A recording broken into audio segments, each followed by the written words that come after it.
అదే RTV app వార్తల్ని క్షణాల్లో చదివే అవకాశం ఉంటుంది. ఒక న్యూస్ పేపర్, ఒక టెలివిజన్ ఛానల్ మీ చేతుల్లో ఎప్పుడూ ఉంటాయి.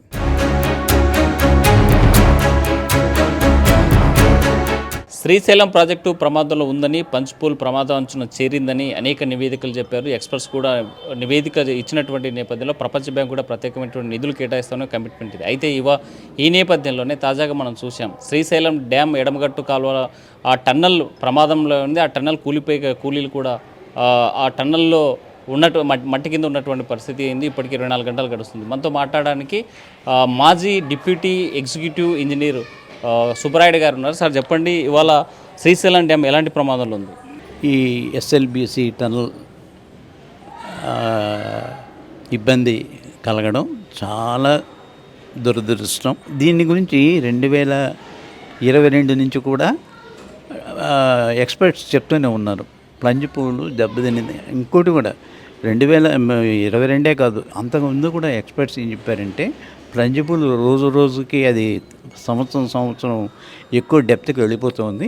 కాబట్టి ఆ ప్లంజ్ పూల్ని వెంటనే మీరు రిపేర్ చేయాలి, యాక్షన్ తీసుకోవాలి ఇట్లా అంటే, అది చాలా డబ్బుతో కూడుకున్న పని. కాబట్టి 2 ప్రభుత్వాలు కూడా అంత శ్రద్ధగా తీసుకోలేదు దాని మీద. సెంట్రల్ గవర్నమెంట్ కూడా స్పెషల్ ఫండ్స్ అని ఇచ్చి అలాంటి ఎందుకోసం ఇట్లా అంటే, శ్రీశైలం ప్రాజెక్ట్ అనేది అటు తెలంగాణకి ఇటు మనకి దేశానికి కూడా ఈ విద్యుత్ ఉత్పత్తి ఇవన్నీ ఉన్నాయి కాబట్టి చాలా ముఖ్యమైనది. దాన్ని మనం ఒక తల్లిలాగా దాన్ని మనం కాపాడుకోవాలి. కానీ ప్రభుత్వాలు కొంచెం శ్రద్ధ చూపించకుండా దాన్ని పెండింగ్ పెట్టారు. అది వెంటనే చేస్తారని చెప్పేసి ఆశిద్దాం. సార్, ప్లంజ్ పూలు పునర్నిర్మాణం జరగకపోతే, అక్కడ ఉన్నటువంటి డ్యామేజ్ నివారణ జరగకపోతే జరిగే ప్రమాదం ఏంటి సార్ అని చెప్తాను. శ్రీశైలం క్వార్జైట్ అనే దాని మీద మనం ఈ డ్యామ్ కట్టారు, శ్రీశైలం డ్యామ్ కట్టారు. అది కేవలం క్వార్జైటే కాకుండా మధ్యలో లేయర్స్ ఉన్నాయి, లూజ్ బ్యాండ్స్ ఉండేవి ఉన్నాయి. అవి కూడా వర్టికల్గా క్రాక్స్ ఉన్నాయి. దాని మీద లోడ్ పడిందంటే కనుక అది బేర్ చేసే కెపాసిటీ ఉండదు. కాబట్టి రోజు రోజుకి ఇంతో తగ్గిపోతూ వస్తుంది, దాని స్ట్రెంత్ తగ్గిపోతూ వస్తుంది.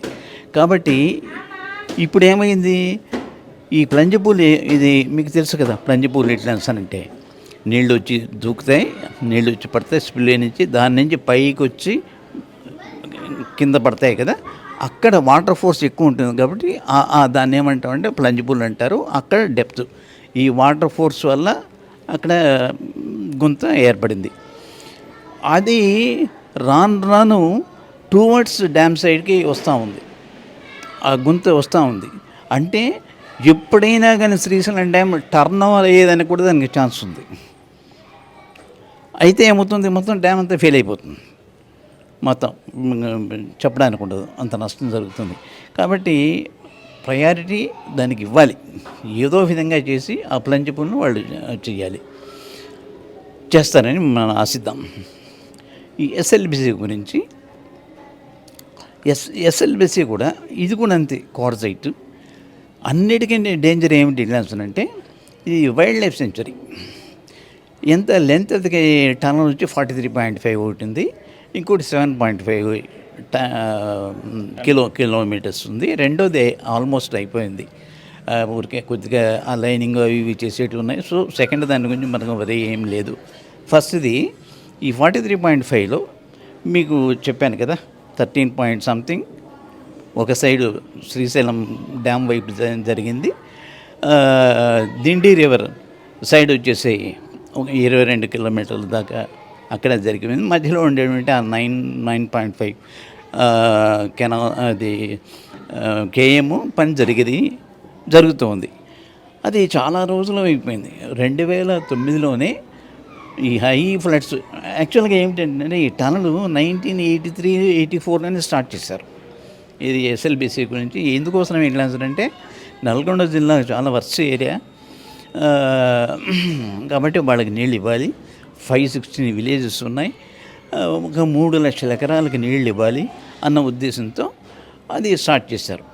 చేస్తే 2 పద్ధతులు ఉన్నాయి దాంట్లో. ఒకటి నాగార్జున సాగర్ నుంచైనా నీళ్ళు ఇవ్వచ్చు, రెండవది ఇక్కడి నుంచి మన శ్రీశైలం నుంచి కూడా ఇవ్వచ్చు. నాగార్జున సాగర్ నుంచి చేసేది ఏమిటంటే 100 మీటర్స్ లిఫ్ట్ చేసి మనం ఇవ్వాల్సి వస్తుంది, నల్గొండ జిల్లాకి ఇవ్వాల్సి వస్తుంది. ఇది ఇంకోటి ఏమిటి అంటే బై గ్రావిటీ ఫ్రమ్ శ్రీశైలం. ఈ గ్రావిటీతో ఈ కరెంటు ఖర్చులు ఇవన్నీ ఉండవు కాబట్టి అవాయిడ్ చేసుకోవచ్చు. కాబట్టి దీన్ని 1990లోనే, ఇది 83, 84లో 2 ప్రపోజల్స్ వచ్చినాయి. కానీ 1990లో ఒక డెసిషన్ తీసుకున్నారు. ఫస్ట్ ఇది చేసేద్దాం, ఇది నాగార్జున సాగర్ చేసేద్దాం, నాగార్జున సాగర్ నుంచి. రెండోది ఇది మళ్ళీ చేద్దాం ఇట్లా అని చెప్పి అన్నారు. డెసిషన్ ఏమైనా తీసుకున్నారు 1990లో. కానీ వర్క్ జరిగింది 2004-05 ఆ ప్రాంతంలో. అప్పుడు ఈ జలయజ్ఞం జరిగింది కదా, అప్పుడు వర్క్ స్టార్ట్ చేశారు, జరుగుతూ వచ్చింది. బట్ 2009కి వచ్చేటప్పటికి మొత్తం అంతా హై ఫ్లడ్స్ వచ్చింది. దానివల్ల టనల్ బోర్ మిషన్ చెడిపోయింది, అసలు ఎంట్రీ కావడానికి వీలు లేకుండా పోయింది. మళ్ళీ వాళ్ళు ఏం చేశారు, ఇప్పుడు నీళ్లు తగ్గిపోయినాయి, ఇప్పుడు మళ్ళీ దాన్ని చేయాలని చెప్పేసి ఇప్పుడున్న కాంగ్రెస్ ప్రభుత్వం వాళ్ళు తప్పకుండా దీన్ని చేయాలి ఇట్లా సరే వాళ్ళు నిర్ణయం తీసుకున్నారు. వాళ్ళ తగిన చర్యలు తీసుకుంటూ వచ్చారు. కానీ దురదృష్టం కొద్దీ చేసిన చాలా సంవత్సరాలు అయిపోయింది కదా, 2009 నుంచి ఆల్మోస్ట్ ఇంక వర్క్ అంతంతగా జరగలేదు అక్కడ. అందువల్ల ఆ ఎండ్లో జంక్షన్ ఉంది కదా, ఖాళీగా ఉన్నది, టనల్ చేసిండేది, ఆ మధ్యలో ఆ 14 కిలోమీటర్స్ దగ్గర సాయిల్ ఫెయిల్యూర్ అయిపోయింది. సో దానికి నా ఉద్దేశంలో 43.5 కిలోమీటర్లు ఇంకా జరగవలసింది ఓన్లీ 10 కిలోమీటర్సే. కానీ ఆ 10 కిలోమీటర్స్ కూడా అంత ఈజీ కాదు, ఇదే ప్రాబ్లమ్స్ వస్తాయి. కాబట్టి దాన్ని అవాయిడ్ చేసి ఇంకో విధంగా దానికి నల్గొండ జిల్లాకు మనం నీళ్ళు ఇవ్వచ్చు. ఎట్లా అంటే ఇప్పుడు రూపొందించినటువంటి డిపిఆర్ దీన్ని చేంజ్ చేసుకోవాల్సినటువంటి అవసరం ఉందంటారా? ఇది పూర్తిగా అపాయము, వేరే మార్గం లేదు అని తెలిసినప్పుడు, దీన్నే కంటిన్యూ చేస్తారు. వేరే మార్గం ఉంది కదా, ఇంకా ఈజీ మెథడ్ ఉంది కదా. ఆ మెథడ్ ఏమిటి ఇట్లా అంటే ఇటు కాకుండా ఇది వైల్డ్ లైఫ్ సెంచరీలో అలైన్మెంట్ జరిగింది.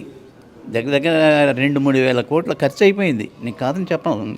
కానీ అది ఎప్పుడు పూర్తవుతుందో కూడా మనం చెప్పలేం, ఏ అవాంతరమే రావచ్చు. చిన్న ఫ్లడ్ వచ్చిందంటే కూడా మళ్ళీ కూడా మనం ఇబ్బంది పడాల్సి వస్తుంది. అంటే ఈ టన్నెల్ మరోసారి డేంజర్లో పడేటువంటి అవకాశం ఉందా? ఎందుకు లేదు, హై ఫ్లడ్ వచ్చిందనుకోండి, ఎందుకు డెఫినెట్గా ఇబ్బంది అవుతుంది. అంటే టన్నెల్ పనులు పూర్తయిన తర్వాత కూడా ప్రమాదం జరిగే ఛాన్స్ ఉందా? ఇంకోటి, ఆ ప్రమాదం అనేదానికంటే ఇంకొక చిన్న విషయం ఏమిటి అంటే, ఇప్పుడు వాళ్ళు ఏం చేశారు, 4,000 క్యూసెక్స్ తీసుకుపోయేదానికి టనలు తవ్వుతున్నారు.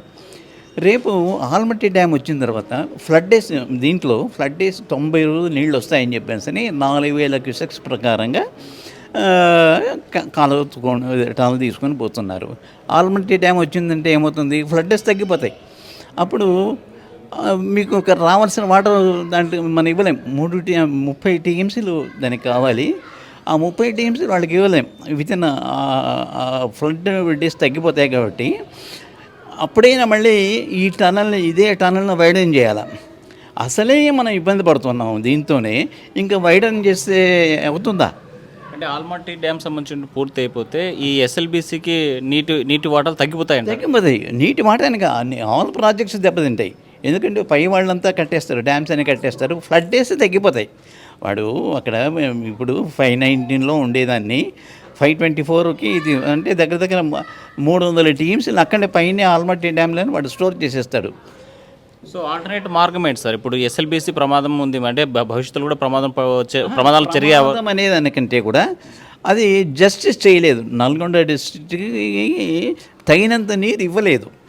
ఎందుకోసం 4,000 క్యూసెక్స్తో చేస్తే మీరు 90 రోజులు చేయాలి. నీకు 20 రోజులు 30 రోజులు ఫ్లడ్ డేస్ వచ్చాయనుకోండి, అందులో మీరు 4,000 ప్రకారం మీకు తక్కువ వస్తాయి కదా, నీళ్ళు తక్కువ వస్తాయి కదా. అసలు మరో మార్గం ద్వారా తీసుకెళ్ళొచ్చు అన్నారు కదా, అది ఏమిటి అంటే మనం ఈ సైడు పోతిరెడ్డిపాడు హెడ్ రెగ్యులేటర్ ఉంది, అలాంటిదే ఇంకొక రెగ్యులేటర్ లెఫ్ట్ సైడ్ ఇక్కడ మనం కట్టాలి. మల్లేశ్వరం అని చెప్పిన ఒక విలేజ్ ఉంది. ఆ మల్లేశ్వరం దగ్గర ఒక రెగ్యులేటర్ కట్టేసి అక్కడి నుంచి మల్లేశ్వరం లేక నీళ్ళు రావాలి ఎట్లంటే ఏం చేయాలి, మనం ఇప్పుడు సిద్ధేశ్వరం కట్టాలని సరే మనం అనుకుంటున్నాం చూడండి, అది కట్టేసి వాటర్ని రైట్ చేసి దాని నుంచి మనం డైవర్ట్ చేయాలి. ఇప్పుడు రెగ్యులేటర్ అంటున్నాం చూడండి, మల్లేశ్వరం రెగ్యులేటర్ ఎట్లా అంటున్నాను కదా, అక్కడి నుంచి తీసుకొచ్చేసేసి టనల్, అక్కడ కూడా టనల్ మోర్ దాన్ 50 కిలోమీటర్స్ పైన వస్తుంది. లెంత్ ఎక్కువైనా కూడా అక్కడ వెరీ గుడ్ సాయిల్ ఉంది, గ్రానైట్ ఉంది అక్కడ, ఎక్సలెంట్. అది మీరు అక్కడ థిక్నెస్ ఆఫ్ కాంక్రీట్ కూడా తక్కువ పడుతుంది, టనల్కు లైనింగ్కి థిక్నెస్ తక్కువ పడుతుంది. ప్లస్ అక్కడ మీరు ఇక్కడ ఏమైంది, వైల్డ్ లైఫ్ ఉండేదానివల్ల ఆ పక్కన ఈ పక్కన టనల్ బోరింగ్ మిషన్స్ చేస్తున్నారు. ఇక్కడ అట్టా కాదు, మామూలుగానే టనల్స్ చేస్తున్నారు కదా మన దేశంలో. మన ఇది ఫారిన్ సిస్టమ్, ఇది టనల్ బోరింగ్ అనేది అంతా ఫారిన్ సిస్టమ్ ప్రకారంగా చేశారు. అలా కాకుండా మన మామూలుగా మనం చేసే పద్ధతిలో చేస్తే కనుక 4-5 చోట్ల మనం బోర్లు వేసి, బోర్లు కాదు ఆడిట్ పెట్టేసి అక్కడి నుంచి మనం తొందరగా చేసేదానికి 2 చోట్ల పనిచేసేదానికంటే 5-6 చోట్ల కన్నా పనిచేస్తే కన్నా తొందరగా వర్క్ అయిపోతుంది. బెటర్ దాన్ని ఇప్పుడు చేసేటువంటి టన్నల్ పనుల యొక్క ఈ డిపిఆర్ ఏదైతే ఉందో ఈ ప్లానింగ్ ప్రకారం మరో ప్లానింగ్ ద్వారా సేఫ్ అంటారా? సేఫ్. ఇది ఇది ఇది ఆల్వేస్ డేంజరస్. ప్లస్ నేను ఇది పూర్తిగా డేంజరస్ అని కూడా అన్ను, ఇట్ ఈజ్ ఇన్సఫిషియంట్. నల్గొండ జిల్లాకు మీరు కోరుకున్నట్టుగా నీళ్ళు మీరు ఇవ్వలేరు. ఇది కంప్లీట్ చేసినా కూడా, ఎస్ఎల్బీసీ చేసినా మీరు చేయలేరు, ఎందుకంటే ఫ్లడ్ డేస్ తగ్గిపోతాయి. కాబట్టి వేరే టన్నులు నేను చెప్పాను, మల్లేశ్వరం చెప్పాను, ఆ ఏరియాలో ఒక అలైన్మెంట్ గీసాను, నేను డ్రాయింగ్స్లో చూపిస్తున్నాను. దాని ప్రకారంగా 1 TMC per day, 1 TMC per day తీసుకొచ్చేస్తే అది మనం ఇవ్వచ్చు. ఆల్మట్టికి ఇది మన దిండి రిజర్వాయర్ దగ్గరికి మనం నీళ్ళు తీసుకుపోయేందుకు మనకు వీలవుతుంది. సార్, ఈ మధ్య కాలంలో 2 రాష్ట్రాలు, అటు తెలంగాణ కావచ్చు ఇటు ఏపీ కావచ్చు, ఒక డిస్కషన్ నడుస్తుంది. గోదావరి జలాలను బాణకచలకు అనుసంధానం చేస్తామని ఒకటి. మరోవైపు రేవంత్ రెడ్డి లాంటి వాళ్ళు గోదావరి కానీ లేకపోతే మన కృష్ణాకు సంబంధించినటువంటి నీటి వాటాలు అక్రమంగా ఏపీ వాడుకుంటుందని ఆరోపిస్తున్నది. నెట్ చూడండి, రాజకీయ వాళ్ళు దాని గురించి ఎంత తక్కువ మాట్లాడుకుంటే అంత మంచిది. ఎందుకోసం ఇట్లా అంటే, అపోజిషన్లో ఉంటే ఒక మాట్లాడతారు, రూలింగ్ పార్టీకి వస్తే ఇంకో వాడు మాట్లాడతారు. సో ఆ రాజకీయాలు మనకు అవసరం లేదు. యాజ్ అన్ ఇంజనీర్గా నన్ను మాట్లాడమంటే, గోదావరి నీళ్ళు ఇక్కడికి తీసుకొచ్చే అనేది హైలీ కాస్ట్లీ. అంత కాదు, అంత డబ్బులు ఖర్చు పెట్టాల్సిన అవసరం ఏముంది. మీరు ఒక్క గుండ్రేవల కట్టండి, మీరు రాయలసీమకి ఎన్ని నీళ్ళు కావాల్సిన అన్నీ వస్తాయి, వేదాది చేయండి. ప్లస్ ఇప్పుడు నేను చెప్పాను చూడండి, ఏది మల్లేశ్వరం వెళ్ళేస్తాను, అక్కడ ఈ సిద్ధేశ్వరం వియర్ కట్టేసి ఎక్కడ కట్టాలి, ఆ మల్లేశ్వరం రెగ్యులేటర్ దగ్గర కట్టి అక్కడి నుంచి వాటర్ డైవర్ట్ చేస్తాం. సో ఆ వియర్ కనుక కట్టేస్తే రాయలసీమ కావాల్సిన నీళ్ళంతా ఇక్కడ నిలబడతాయి కదా. ప్రతి సంవత్సరం ఎంత చేస్తున్నాం, 540 TMCలు సముద్రంలో కలిపేస్తున్నాం యావరేజ్గా. ఒక్క సంవత్సరం అయితే 1500 ప్రకాశం బ్యారేజ్ నుంచి. అట్లాగా మీ ఫస్ట్ గవర్నమెంట్ నా ఉద్దేశంలో ఖర్చును తగ్గించండి, మెటీరియల్ని, కాస్ట్లీ మెటీరియల్ని, ఇది విలువైనది, కాస్ట్లీ కాదు, విలువైన నీటిని పొదుపు చెయ్యండి. మీరు సముద్రంలోకి 500 యావరేజ్గా 540 TMCలు పంపించేసేసి మేము గోదావరి నీళ్ళు తీసుకొస్తాం ఇట్లా అంటే, is it genuine? I'm sorry, అదే ఇది నేను నా మనసు ఒప్పుకోదు. అది ప్రభుత్వాలు ఏమన్నా అనుకొని, నేను ఇంకో విషయంలో కూడా చెప్తున్నాను. అసలు పోలవరం ప్రాజెక్టు ఇది 150 దాకా కట్టాలి ఇట్లా అసలు వీళ్ళంటూ ఉంటే, నేను చాలా సంవత్సరాల పాటు రిపోర్ట్ ఇచ్చాను, చంద్రబాబు గారికి ఇచ్చాను, జగన్ గారికి ఇచ్చాను. అయ్యా మీరు 150 దాకా మీరు కట్టకూడదు, అది కడితే కూడా మొత్తం అంతా కూడా వాటర్ అంతా అదృశ్యం అయిపోతుంది, కాబట్టి మీరు 135 కట్టాలి అని కూడా నేను రిపోర్ట్ ఇచ్చాను. ఎవరు దాన్ని పట్టించుకోవడం లేదు. అంటే మీరు రిటైర్డ్ అయ్యాక ఇచ్చారా, లేకపోతే డ్యూటీలో? ఇవన్నీ నేను రిటైర్ అయిన తర్వాత మీరు చెప్పే సూచనలు ఎప్పుడైనా ఈ ప్రభుత్వాలు చర్చ ఏమైనా జరిగాయా? ఎవరు దాన్ని ఓపెన్ చేస్తే కదా. ఐఎమ్ సారీ, నేను ప్రభుత్వాలు పైనుంచి కిందకు వస్తే కింద చెక్ చేసి దాన్ని దీంట్లో ఏముందరా అని చెప్పి చూసేవాళ్ళు కావాలి కదా. అది ఎప్పుడో వస్తుంది, పైన హెడ్స్గా ఉండేవాళ్ళు వెంటనే ఇది దాని మీద ఎందుకు రిపోర్ట్ పంపించలేదని ఒక రిమైండర్ వేస్తూ వస్తే అప్పుడు దాని మీద జరుగుతుంది. అంటే ఇలాంటి అంశాలు కన్హయ్య లాంటి చీఫ్ ఇంజనీర్స్ చాలా ఉన్నారు కదా, అలాంటి వాళ్ళకి తెలియదంటారా? తెలియదని చెప్పి నేను అన్నాను. అందరూ నాకంటే తెలివైన వాళ్ళే, అందరూ నాకంటే ఎవ్వడూ తక్కువ వాళ్ళు లేరు. నాకు రాయలసీమ అంటే ప్రేమ. ఎందుకోసం వాళ్ళు ఇంతో అంతో పండించి మనకు పెడితే మనం బతుకుతున్నాం కాబట్టి ఆ రైతు అంటే ఆ ప్రేమ అనేది నన్ను ఇంత పని చేస్తుంది. లేకపోతే నాకు ఎక్కడ ఒక ఎకరా లేదు, నాకు కానీ నా భార్యకు కానీ నా పిల్లలకు కానీ ఎవ్వరికీ లేదు. అలాంటిది ఏమిటంటే వాళ్ళ మీద ఉండే ప్రేమే నన్ను వినే చూపిస్తుంది, లేకపోతే నాకేం ప్రయోజనం అండి. సో రాయలసీమ సస్యశాఖ కావాలంటే బ్రీఫ్గా ఏం చేయాలి? First Gundrevula, second parallel canal from Tungabhadra dam, third Siddheswaram weir. ఈ 3 చేయండి. రాయలసీమలో నీళ్లు లేవని చెప్పని ఎవరంటారు? చూద్దాం. సఫిషియెంట్ వాటర్ ఉంది. మనం తుంగభద్రలో నీళ్ళు ఎంత ఇవ్వాలి? తుంగభద్ర నుంచి కంట్రిబ్యూషన్ టు కృష్ణ కేవలం 31.45 ఇవ్వాలి. డ్యామ్ దగ్గర సుంకేశ్వరం నుంచి 21, సుంకేశ్వరం నుంచి మళ్ళీ కాన్ఫరెన్స్ పాయింట్ ఉంది కదా, సిద్ధేశ్వరం వరకు కాన్ఫరెన్స్ ఉంది కదా, అందులో 10.45 అంటే 21 + 10.45 31.45 మనం ఇవ్వాల్సింది. మనం ఎంత ఇస్తున్నాం? 500, 600. సో మీరు చెప్పేవి ఈ ప్రాజెక్టులు పూర్తయితే మన గోదావరి నుంచి బానకచర్ల ఈ ప్రాజెక్టు అవసరం లేదు. ఎస్, అది అవసరం లేదు. ఎప్పుడు ఇట్లా నీటి కొరత ఎప్పుడు రాకుండా ఉండేదానికోసం ఏం చేయాలి? ఆ నీళ్ళని తీసుకొచ్చి కృష్ణా డెల్టాకి ఇవ్వాలి. కృష్ణా బనకచర్ల దాకా తీసుకొచ్చి అక్కడి నుంచి మళ్ళీ లిఫ్ట్ చేసి ఇవన్నీ తీసుకొచ్చే బదులు ఈ పైన నీళ్ళని వాడుకోండి. మీరు అంత గోదావరి నుంచి నీళ్ళు తీసుకురావాలి అంటే అప్ టు కృష్ణా డెల్టా తీసుకోండి. ఇప్పుడు ఎట్లా 80 తీసుకుంటున్నారు, 80 బదులు ఇంకా ఎక్కువ తీసుకోండి.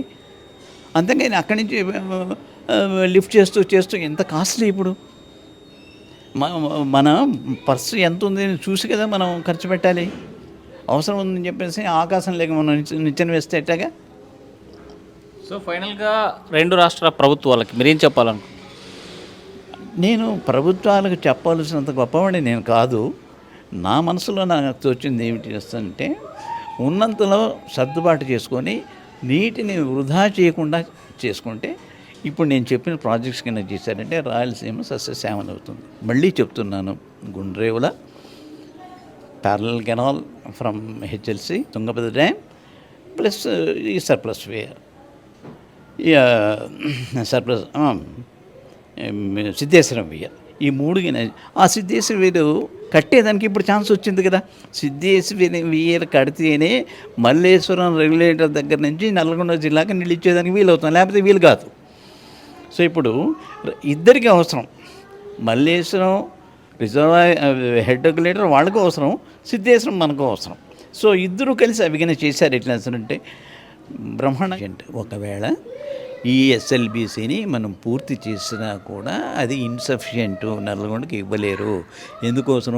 ఆల్మట్టి డ్యామ్ కట్టేసి రేపు ఈ బ్రిజేష్ కుమార్ దగ్గర గజెట్ నోటిఫికేషన్ అయిందంటే నీళ్ళు తగ్గిపోతాయి, పైన అందరూ కట్టేస్తారు, అంతా నిలిపేస్తారు. కాబట్టి తప్పనిసరిగా వాళ్ళు ఇంకో అలైన్మెంట్కి మళ్ళీ పోవాల్సిందే, లేదా ఇప్పుడున్న ఎస్ఎల్బీసీని వైడెన్ చేయాలి, విచ్ ఇస్ ఇంపాసిబుల్.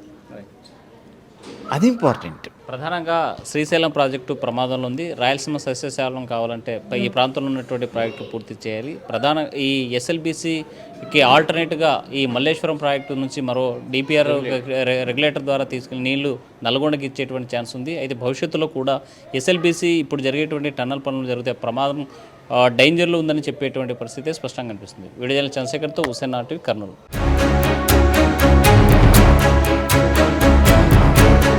మరిన్ని వీడియోస్ కోసం ఛానల్ ని సబ్స్క్రైబ్ చేయండి. లేటెస్ట్ అప్డేట్స్ కోసం వాట్సాప్ ఛానల్ ని ఫాలో అవ్వండి. ఆ లింక్ డిస్క్రిప్షన్ లో ఉంది.